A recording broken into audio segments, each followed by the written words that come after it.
Mr. President, narinig ko rin po kanina na si Mr. Saldico ay meron ng warrant of arrest. Tama po. Bakit po si dating speaker wala pa?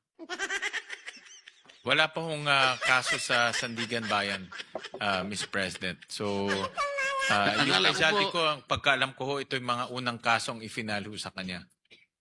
Ang alam ko po, isa sa ginamit po na katibayan ng pagsasampa ng kaso ay sworn statement ni Orly Gutesa. President. Kaming salamat po. Thank you.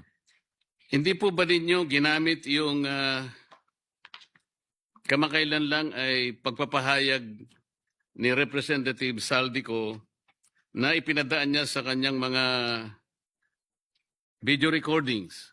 Well, Mr. President, una-una hindi ho yung sworn statement at sa video recording lang ho niya ginawa. So wala hong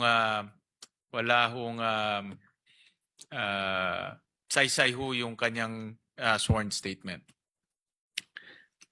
Wala pong saysay yung kanyang statement. Hindi pala siyang sworn. Sorry, Mr. President.